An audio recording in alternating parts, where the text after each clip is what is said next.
আসসালামু আলাইকুম বন্ধুগণ, কেমন আছেন সবাই? আশা করি সবাই ভালো আছেন আল্লাহর রহমতে। আমি আলহামদুলিল্লাহ, সুম্মা আলহামদুলিল্লাহ, আল্লাহর রহমতে ভালো আছি। আল্লাহ তাআলা মানুষকে সৃষ্টি করেছেন তার ইবাদতের জন্য।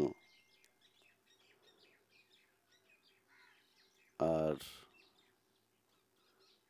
ইবাদত কিভাবে করতে হবে মানুষকে, কিভাবে আল্লাহর সন্তুষ্টি লাভ করতে হবে এবং তাকে ডাকতে হবে কিভাবে, সেটা এই কোরআন এবং আমাদের প্রিয় নবী হযরত মুহাম্মদ সাল্লাল্লাহু সাল্লাম এর হাদিস থেকে আমরা জানতে পারি। কোরআনের মধ্যে উল্লেখ আছে, যদি আমরা একটা নিরপরাধ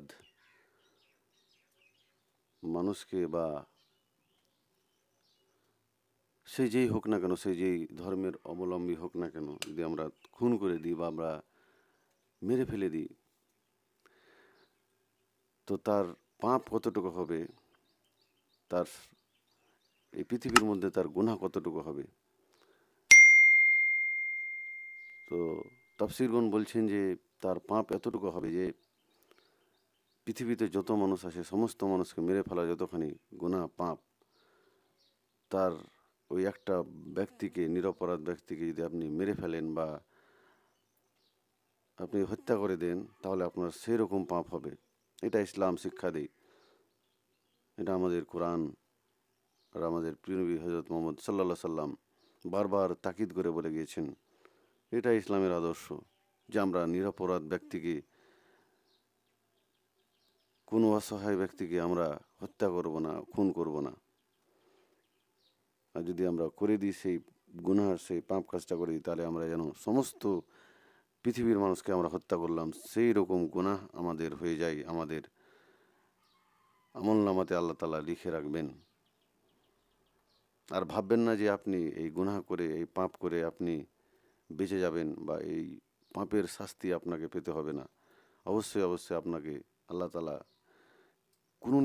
কোনো দিক দিয়ে না কোনো দিক দিয়েই আপনাকে এই পৃথিবীতে এমন পরীক্ষার মধ্যে ফেলবেন বা এমন শাস্তি আপনার জন্য ধার্য করে রেখে দিবেন যে আপনি সেটা নিজেও বুঝতে পারবেন না। আর পরকালে তো হবেই, আপনার কী হবে সেটা তো আপনার জানাই আছে, আমাদের জানাই আছে যে তার স্থান জাহান্নামের মধ্যে। তো আমাদের সেদিকে ধ্যান রাখতে হবে। আমাদের এই ঘটনাটা বললাম যে এই হাদিস, এই কথাগুলো বললাম বাংলাদেশের এক ঘটনা দেখে বা এক পরিপ্রেক্ষিতে আমি বললাম যে একটা মানুষকে চাঁদা দেয়নি বা কিছু টাকার জন্যে, কিছু টাকা না দেওয়ার জন্যে তাকে কিছু মানুষে হত্যা করে দিয়েছে। আমাদের মুসলমান ভাই হত্যা করে দিয়েছে এক মুসলমান ভাইকে। তো এরকম আমাদের অবস্থা, আমরা নিজেই লড়ছি, আমরা নিজেই মারামারি করছি। আর আমরা ভাবছি যে আমাদের কে রক্ষা করবে, আমাদের কি অবস্থা হবে। তা আমাদের আর কি অবস্থা হবে যদি আমরা নিজেই মারামারি করি, আমরা নিজেদের মধ্যে যদি ঝগড়া করি, আমরা মুসলমান একে অপরের মধ্যে যদি ঝগড়া করি, আমরা ভাই যদি ঝগড়া করি, আমরা এক প্রতিবেশীর সাথে যদি ঝগড়া করি, তাহলে আমাদের আর কি হবে। আমাদের যুগের ফেরাউন আর যুগের নমরুদ আসবে। এই যুগের নমরুদ আর ফেরাউন আর আমাদের অত্যাচার যেভাবে করতে হয় সেভাবে আমাদের করবে আর করছেও। যদি আমরা নিজেদের মধ্যে যদি আমরা ভালোবাসা, নিজেদের মধ্যে যদি একতা না নিয়ে আসতে পারি, আমরা যদি এক মুসলমান উম্মত হতে না পারি, এই আমাদের চরিত্র, এই আমাদের অভ্যাস যে আমরা এক হতে পারলাম না। কখনো কি দেখেছেন? ইহুদিদেরকে দেখেন, তারা নিজেদের প্রতি কতটা যত্নশীল বা নিজেদের প্রতি নিজেদের মধ্যে কতটা তারা একতা, যে তারা পৃথিবীর সমস্ত মানুষকে সুদের মধ্যে মানে জর্জরিত করে রেখেছে। তাদের বড় বড় ব্যাংক, তাদের বড় বড় অর্থ সম্পদ তাদের দখলে আছে, কিন্তু তারা নিজেদের মধ্যে কখনো এই সুদভিত্তিক লেনদেন বা সুদভিত্তিক কারবার তারা কখনো করে না। তো এরকম তাদের অনেক কিছু এমন জিনিস বা এমন চরিত্র তাদের আছে যেগুলো তারা নিজেদের মধ্যে করে না, যেরকম একতা।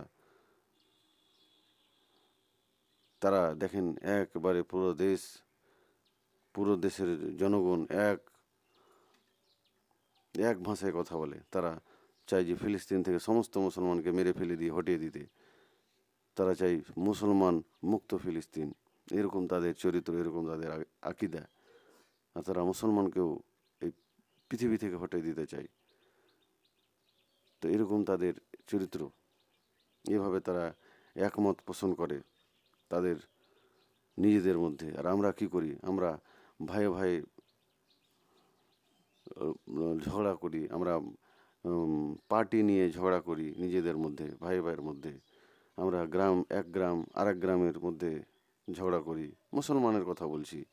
এক গ্রামের লোক আর এক গ্রামকে দেখতে পারি না। তারপরে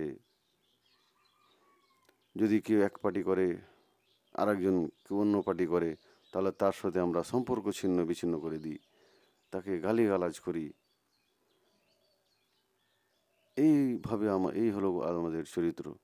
তো এইগুলো আমাদের কি করতে হবে? এগুলো আমাদের ত্যাগ করতে হবে, এগুলো আমাদের ছেড়ে দিতে হবে এবং আমাদের ফিরে আসতে হবে আমাদের এই কোরআনের দিকে। এই কোরআনের দিকেই ফিরে আসলে আমাদের একমাত্র এই সমস্যার সমাধান হবে। নচেত আমাদের অবস্থাও অতীতকালে যেভাবে ইতিহাস দেখবেন, যখনই নিজেদের মধ্যে এই ষড়যন্ত্র নিয়ে ব্যস্ত, এই মারামারি নিয়ে ব্যস্ত, এই ভেদাভেদ নিয়ে ব্যস্ত, তখনই কোনো যুগের নমরুদ বা যুগের ফেরাউন এসে তাদেরকে মেরে একেবারে সমূলে ধ্বংস করে দিয়েছে। ঘটনা দেখেন, পড়েন, বুঝেন। এখন তো আপনাকে খুঁজতে হবে না। আপনি বলেন শুধু এই ইউটিউবকে বা ইউটিউবের মাইকটা অন করে দিয়ে বলেন, সব আপনি উত্তর পেয়ে যাবেন। যে ভেদাভেদের জন্য মানুষ, বিশেষ করে মুসলমান, প্রত্যেকটা দেশে আজ কী হেনস্থার শিকার হচ্ছে নিজেদের চরিত্রের জন্য। তো আমাদের এই চরিত্রগুলোকে একমাত্র কোরআন দিয়েই ঠিক করা সম্ভব। আর আমাদের প্রিয় নবী হজরত মুহাম্মদ সাল্লাল্লাহু সাল্লাম এর হাদিস, এর বাণী এবং তার চরিত্র কিভাবে তিনি জীবনযাপন করেছেন এবং করতে বলেছেন, সেগুলো আমাদের অনুসরণ করতে হবে। তাহলে আমরা এই যুগে টিকতে পারবো। তাহলে আল্লাহ আমাদের কি করবেন? এই যুগের বা এই পৃথিবীর শাসন ক্ষমতা দিবেন ইনশাআল্লাহ, যদি আমরা তা করতে পারি তাহলে।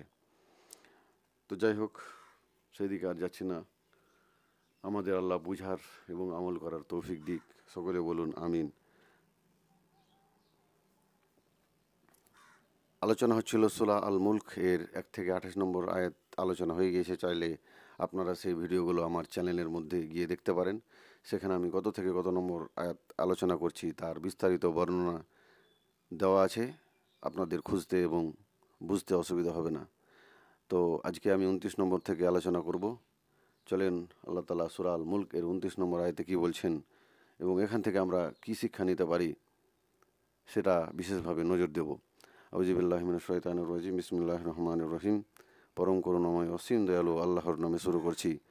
কুল হুয়া কুল হুয়ার রহমানু আমান্না বিহি ওয়া আলাইহি তাওয়াক্কালনা ফাসা তা'লামুনা মান হুয়া ফি যালালিম মুবিন। বলো, তিনি পরম করুণাময়, আমরা তার প্রতি ঈমান এনেছি এবং তার উপর তাওয়াক্কুল করেছি। কাজেই তোমরা অচিরেই জানতে পারবে কে স্পষ্ট বিভ্রান্তিতে রয়েছে। আল্লাহ তাআলা তার প্রিয় নবী হজরত মুহাম্মদ সাল্লাল্লাহু আলাইহি সাল্লামের মাধ্যমে আমাদের বলতে চেয়েছেন, বলো, তিনি পরম করুণাময়। যে কাফিররা তাকে বলছে কিয়ামত কখন আসবে, তুমি যদি সত্যবাদী হও তাহলে নিয়ে এসো কখন কিয়ামত আসবে, বলে দাও কখন কিয়ামত আসবে। তো আমাদের প্রিয় নবী হজরত মুহাম্মদ সাল্লাল্লাহু আলাইহি সাল্লাম এই আয়াতের মধ্যে তাকে বলার আদেশ করে দেওয়া হয়েছে। আল্লাহ তাআলা জানিয়ে দিয়েছেন আমাদেরকে। কি জানিয়েছেন? যে তিনি পরম করুণাময়,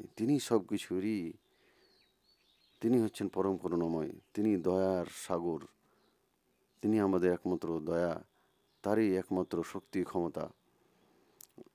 আমরা তার প্রতি ঈমান এনেছি আর আমরা তারই প্রতি ঈমান এনেছি এবং তার উপর তাওয়াক্কুল করেছি এবং তারই উপর সব কিছু ভরসা। তিনি যা করবেন তা যখন সঠিক সময় হবে, কিয়ামত কখন হবে, এই পৃথিবী ধ্বংস কখন হবে, তিনি একমাত্র তার জ্ঞানের অধিকারী। তিনি সেই তিনি সেই খবরটাই জানেন কখন তা অনুষ্ঠিত হবে।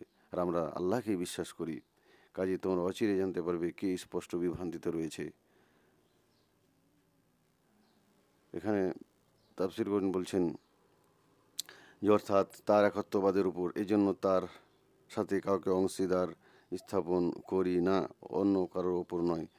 আমি আমার যাবতীয় ব্যাপার তাকেই সোপার্দ করি, অন্য কাউকে নয়, যেমন মুশরিকরা অন্যকে করে থাকে। তোমরা নাকি আমরা, এতে কাফেরদের প্রতি কঠোর ধমক রয়েছে। যারা কাফের, যারা আল্লাহকে মানে না, আল্লাহর ইবাদত ঠিকভাবে করে না, যারা মুনাফিক, তাদের কথা আল্লাহ তাআলা এইখানে বলছেন যে তারা এই কথাগুলো যারা বিশ্বাস করে না, অবিশ্বাসী ব্যক্তি, তাদেরকে ধমকের সাথে এখানে বলা হয়েছে, তাদেরকে ধমক দিয়ে বলা হয়েছে তারা কি বিশ্বাস করে, তারা কি বিশ্বাস করে তাদের উপর জোর দেওয়া হয়েছে। তারা কিয়ামতকে বিশ্বাস করে না, তারা এই পৃথিবীকে সমস্ত সুখের উৎস ভাবে। এখানেই তারা বলে এখানেই সব সুখ, এখানেই সব দুঃখ, এখানেই যা আছে, এখানেই সব শেষ। এরকম কাফেরদের চরিত্রের কথা এখানে আল্লাহ তাআলা ধমক দিয়ে বলেছেন। কিন্তু আমরা আল্লাহকে বিশ্বাস করি, যারা বিশ্বাসী ব্যক্তি, যারা মুমিন ব্যক্তি, তারা আল্লাহর উপর বিশ্বাস করেন। এখানে বিশ্বাসী এবং অবিশ্বাসীদের কথা আল্লাহ স্পষ্টভাবে বলেছেন যে অবিশ্বাসীরাই, যারা কাফের, যারা বেঈমান, যারা এই পৃথিবীর ধন সম্পদ পেয়ে বসে আছে গুঁটি মেরে, যারা ভাবে না যে আমাকে মরতে হবে, তাদের কথা, সেই অবিশ্বাসীদের কথা এখানে বলেছেন আল্লাহ তাআলা ধমক দিয়ে, যে তারা স্পষ্টই বিভ্রান্তিতে রয়েছে, তারাই স্পষ্ট বিভ্রান্তি, তারা অবহেলায়, তারা মায়াজালে পড়ে আছে এই দুনিয়ার মধ্যে। ঠিক একদিন আল্লাহ তাআলা যখন সময় হবে, তারা ঠিক সেটা টের পেয়ে যাবে, ঠিক সেটা জানতে পেরে যাবে। এখানে আল্লাহ তাআলা সেটাই বলছেন। এরপরে 30 নম্বর আয়াতে আল্লাহ তাআলা বলছেন, কুল আরাআইতুম ইন আসবাহা মাআউকুম গাওরান ফামান ইয়াতিকুম বিমাআইন মাঈন। বলো, তোমরা ভেবে দেখেছো কি, যদি পানি ভূগর্ভ তোমাদের নাগালের বাইরে চলে যায়, তাহলে কে তোমাদেরকে এনে দেবে প্রবাহমান পানি? এই যে আমরা এই জমিনের নিচে আল্লাহ তাআলা যে আমাদের জন্য এই জমিনের মধ্যে বা এই জমিনের নিচে যা কিছু আছে সব আমরা ভক্ষণ করি, বা আমরা সেখান থেকে সুবিধা নিই বা সুবিধা গ্রহণ করি, সেটা ফসল হোক, সেটা খাদ্য হোক, আর সেটা সম্পদ হোক, যাই হোক, সব কিছু আল্লাহ তাআলা এই জমিনের মধ্যে রেখে দিয়েছেন আমাদের জন্য, ওই মানব জাতির জন্য। আর আল্লাহ তাআলা বলছেন যে আমি যদি এই পানিকে, এই যে আমরা 50 ফিট বা 100 ফিট বা 200 ফিট নিচে আল্লাহ তাআলা যে পানির ভান্ডার রেখেছেন, কোথায় কোথায় দেখবেন যেখানে মরুভূমি আছে সেখানে পানির কত অভাব। আমরা যারা শহর অঞ্চলে থাকি, তো সেখানে পানির জন্য কত মারামারি। তো গ্রাম অঞ্চলে কিছুটা হলেও অনেক শান্তিতে আছে মানুষ, এই বিশেষ করে পানির ক্ষেত্রে। তো যাদের নাই, তারাই জানে একমাত্র পানির দুঃখ এবং কষ্ট, কোথা থেকে তারা পানি সংগ্রহ করে আসে। যেগুলো পাহাড়ের মধ্যে, পাহাড়ি অঞ্চল, যেগুলো মরুভূমি অঞ্চল, মালভূমি অঞ্চল, সেগুলোর মধ্যে কত কষ্ট করে তারা কি করে পানি সংগ্রহ করে। তা আল্লাহ তাআলা বলছেন, না, যদি এই পানিকে আমি যদি আদেশ করি যে তুমি একবারে নিচে চলে যাও বা শুকিয়ে যাও,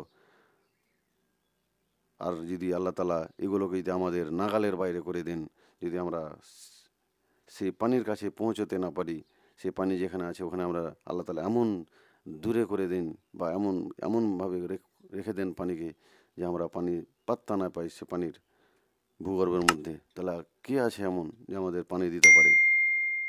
আল্লাহ তাআলা এখানে বলছেন তার নিয়ামতের কথা, এই সামান্য পানি দিয়ে আমাদের বুঝাতে চাইছেন। যদি আমরা এই পানিটা, যদি এই সামান্য এই পানি ছাড়া আমরা কতদিন বাঁচতে পারি? খুব জোর 4 থেকে 5 দিন আমরা তৃষ্ণার্ত হয়ে তারপর আমাদের মৃত্যু অনিবার্য, যদি আমরা পানি না পাই তাহলে। তো আল্লাহ তাআলা এই পানির কথা বলছেন, এই নিয়ামতের কথা বলছেন। যদি ভূগর্ভ মধ্যে থেকে যে আমরা পানিটা উত্তোলন করি, যে আল্লাহ তাআলা আমাদের হাতের বাইরে করে দিন, নাগালের বাইরে করে দিন, তাহলে আমাদের কি অবস্থা হতে পারে। এগুলো হলো আল্লাহ আমাদের ভাবতে বলছেন, চিন্তা করতে বলছেন। তা আমরা কই চিন্তা করছি, আমরা কই ভাবছি? আমরা ভাবছি পৃথিবীর মধ্যে যা আছে আমরা সবাই আমাদের পাওনা, নিজের পাওনা। একবার এটা ভাবেন না যে আল্লাহ যদি আপনার কাছ থেকে আপনার রিজিক, আপনার খাদ্য, আপনার বস্ত্র, আপনার সব যদি ছিনিয়ে নেন, তাহলে আপনার কার এমন সাহস আছে যে তা সেটা পাবে? তা আল্লাহ সেটা করেন না। আপনাকে আমাকে কিছুটা সময় দিয়েছেন, কিছুটা ওয়াক্ত আমাদের জন্য ধার্য করেছেন। আমরা সময়ের ওপরে দাঁড়িয়ে আছি, আর এই সময় ধীরে ধীরে আমাদের চলে যাচ্ছে। যতই আমরা সময় পার করছি, মৃত্যু আমাদের দিকে সেভাবে দ্রুত দৌড়িয়ে আসছে। তো আমরা কি করছি একবার আমরা ভাববো। আল্লাহ তাআলার এই নিয়ামত পেয়ে আমরা কি কাজটা করছি সেটার দিকে একবার নজর দিব, সেটা নিয়ে একবার ভাববো। গাওয়ারুন শব্দের অর্থ হলো শুকিয়ে যাওয়া অথবা পানির এত গভীরে চলে যাওয়া যে সেখানে হতে তা বের করা অসম্ভব হবে। অর্থাৎ আল্লাহ তাআলা যদি পানি শুকিয়ে দিয়ে তার অস্তিত্বই শেষ করে দেন, অথবা মাটির এত গভীরে করে দেন যেখান থেকে পানি বের করতে সর্বপ্রকার যন্ত্র ব্যর্থ সাব্যস্ত হয়, তাহলে বলো কে আছে এমন যে তোমাদের জন্য প্রবাহমান ও নির্মল পানির ব্যবস্থা করে দেবে? অর্থাৎ কেউ নেই। এটা মহান আল্লাহর অনুগ্রহ, অশেষ অনুগ্রহ যে তোমাদের অবাধ্যতা সত্ত্বেও তিনি আমাদেরকে সবাইকে পানি থেকে বঞ্চিত করেননি। এটা আল্লাহ তাআলার নিয়ামত, এটা আল্লাহ তাআলার দয়া, যেটা আমরা পাচ্ছি। যে একজন কাফের, একজন জালেম বাদশাকেও আল্লাহ পানি খেতে দেন বা পানি পান করান, কিন্তু একটা নির্দিষ্ট সময় আল্লাহ তাআলা দিয়েছেন। এটা আমাদের মাথায় রাখতে হবে। আমাদের জুলুম অত্যাচার, আমাদের মৃত্যু যখন হয়ে যাবে তখনই শেষ। তখনই আর আপনার কথা আর আপনার জুলুমের কথা সবাই বলবে, কিন্তু আপনি আর থাকবেন না। সেটার ব্যাপারে একবার ভেবে দেখবেন। আল্লাহর এই নিয়ামত পেয়ে আমরা কি করছি, আমরা কিভাবে চলছি এই পৃথিবীর মধ্যে, কত অহংকারী হয়ে চলছি। এগুলো ত্যাগ করতে বলছেন আল্লাহ তাআলা। সমস্ত ত্যাগ করে আল্লাহর নিয়ামতের কথা স্মরণ করতে বলছেন। এটাই আমাদের এই আয়াতগুলো থেকে, এই কোরআন থেকে আমরা শিক্ষা পেতে পারি। তো যাই হোক, ভিডিওটা আর বেশি বাড়াচ্ছি না। ভিডিওটা ভালো লাগলে অবশ্যই বন্ধুদের সাথে শেয়ার করবেন এবং চ্যানেলটাকে ফলো করবেন যদি ফেসবুকে দেখে থাকেন। আর ইউটিউবে দেখে থাকেন তাহলে চ্যানেলটাকে সাবস্ক্রাইব করে ঘন্টাটা দেবে রাখবেন, এরকম আরও কোরআনের আলোচনা সবার আগে পাওয়ার জন্য। আসসালামু আলাইকুম ওয়া রাহমাতুল্লাহি ওয়া বারাকাতুহু।